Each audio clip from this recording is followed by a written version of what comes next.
नमस्कार साथियों, आज हम पढ़ेंगे कि रूट 2 को किस प्रकार से एक अपरिमेय संख्या सिद्ध किया जाता है। तो ऐसा प्रश्न आप कक्षा 10 में एनसीईआरटी में हमको देखने को मिलता है। सिद्ध कीजिए कि रूट 2 एक अपरिमेय संख्या है। तो इसके लिए किसी भी संख्या को जब ऐसा प्रश्न आता है तो एक बार तो आपको उसको परिमेय मानना होता है। तो इसके लिए सबसे पहली लाइन हम लिखेंगे, माना कि रूट 2 एक परिमेय संख्या है। परिमेय संख्या है। अब ये परिमेय संख्या है तो परिमेय संख्या की परिभाषा होती है, इन्हें आप p बटा q के रूप में लिख सकते हो, मतलब भिन्न के रूप में लिख सकते हो, फ्रैक्शंस के रूप। तो यहाँ पर हम लिख देंगे root 2 is equal to a upon b, a बटा b लिख देंगे। यहाँ पर a व b पूर्णांक है तथा सह अभाज्य संख्याएं हैं। क्या है? सह अभाज्य संख्याएं हैं। सह अभाज्य संख्याएं क्या होती है? सह अभाज्य संख्याएं वे होती है जिनमें कोई भी उभयनिष्ठ गुणनखंड नहीं होता। जैसे कि मैं लिखता हूं 2/3। 2/3 ये किसी भी एक पाड़े से नहीं काटी जा सकती। जैसे मैंने लिखा 15/4, आप इसको किसी एक पाड़े से नहीं काट सकते। तो जैसे मैंने लिख दिया 20 और 20/5, 5 मत लिखो, 15 लिखो। तो ये दोनों सह अभाज्य नहीं है, क्योंकि इसमें 5 कॉमन गुणनखंड है। इसको आप लिख सकते हो 4x5, इसको आप लिख सकते हो 3x5। तो ये जो है सह अभाज्य नहीं है, ये दोनों सह अभाज्य है। जो किसी इसको आप 5 के पाड़े से काट सकते हो, 5 या 15, 5 चौक 20। तो 5 एक उभयनिष्ठ गुणनखंड हुआ इसके अंदर। ये इस प्रकार की संख्याएं हैं। a व b जो है ये किसी भी एक पाड़े से काटी नहीं जा सकती। तो ये बात आपको ध्यान रखनी है। इसके साथ ही आपको ये भी ध्यान रखना है b is not equal to 0। ये तो हम पढ़ते आए हैं, परिमेय की परिभाषा होती है परिमेय संख्या की, उसमें हर का मान 0 नहीं होना चाहिए। अब यहाँ पर आपको दोनों पक्षों का वर्ग करना है। दोनों पक्षों का वर्ग करने पर, दोनों पक्षों का वर्ग करोगे तो आप करोगे रूट 2 का वर्ग हो जाएगा 2, a का वर्ग हो जाएगा a² और b का वर्ग हो जाएगा b²। इस प्रकार फिर हमने b² का इधर पक्षांतरण किया तो b² is equal to a² बटा इधर 2 आ जाएगा।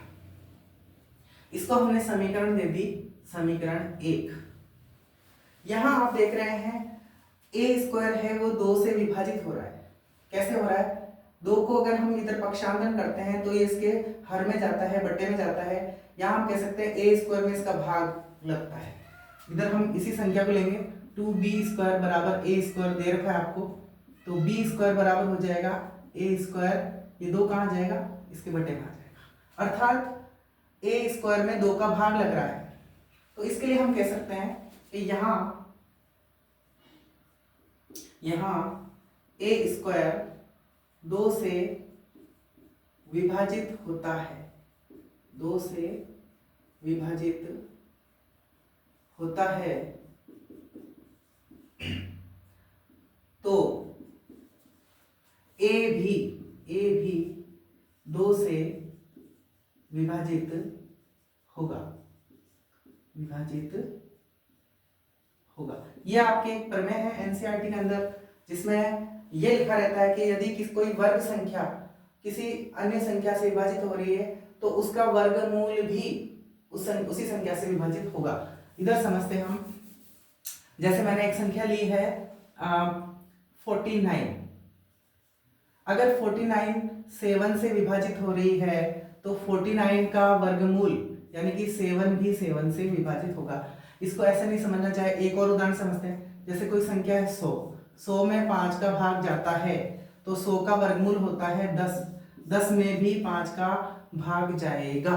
तो यही है इस लाइन का अर्थ। अगर ए स्क्वायर 2 से विभाजित होता है तो ए भी 2 से विभाजित होगा। आपको समझ में आ गया होगा, ठीक है। अब ए अगर 2 से विभाजित होगा तो कितनी बार होगा, या ए में 2 का भाग जाएगा कितनी बार जाएगा, हम ऐसा मानते हैं सी बार जाएगा। तो ए बराबर हमने लिखा 2c, यानी ए में 2 का भाग जाएगा कितनी बार जाएगा, सी बार जाएगा। आप इसको ऐसे समझते हैं, जैसे मैं कह दूं 20 में 4 का भाग जाएगा कितनी बार जाएगा, 5 बार। तो आपको समझ में आता होगा, ये इसी प्रकार से लिखा रहता है। यहां हम दोनों पक्षों का वर्ग फिर करते हैं, दोनों पक्षों का वर्ग करने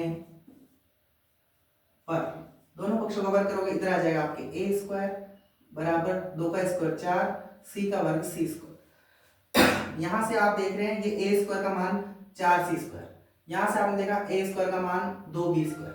तो समीकरण 1 से आप ए स्क्वायर का मान रखिए, समीकरण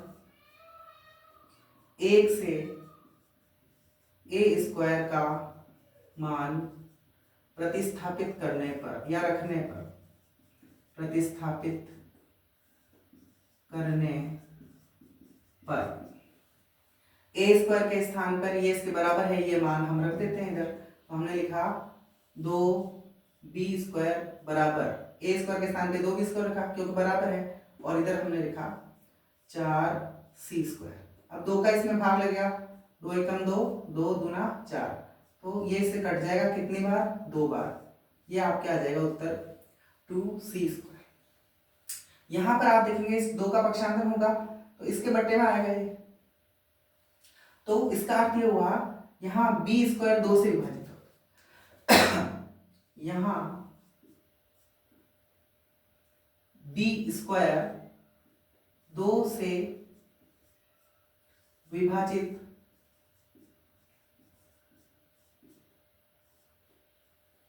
होता है, तो b भी 2 से विभाजित होगा,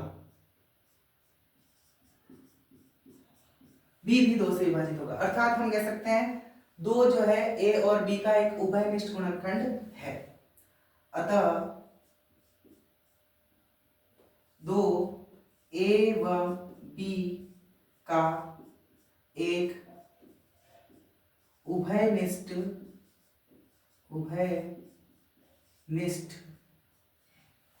गुणनखंड है, गुणनखंड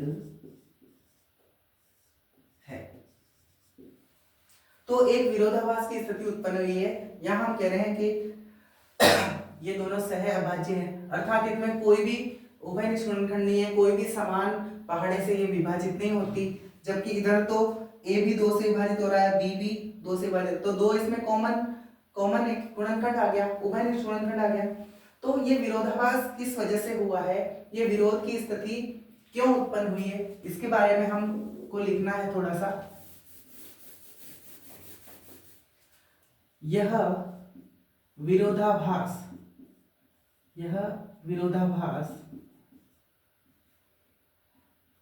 हमारी, हम कह सकते हैं गलत धारणा या गलत कल्पना, गलत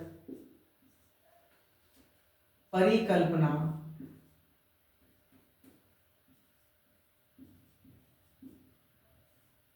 की। अब कौन सी गलत परिकल्पना की हमने शुरुआत में इसे √2 को एक परिमेय संख्या माना और यही हमारी गलत परिकल्पना थी। यह विरोधाभास हमारी गलत परिकल्पना की √2 एक परिमेय संख्या है, परिमेय संख्या है के कारण हुआ है। ये विरोधाभास इस वजह से होता है गलत परिकल्पना में। तो अतः हम निष्कर्ष निकालते हैं कि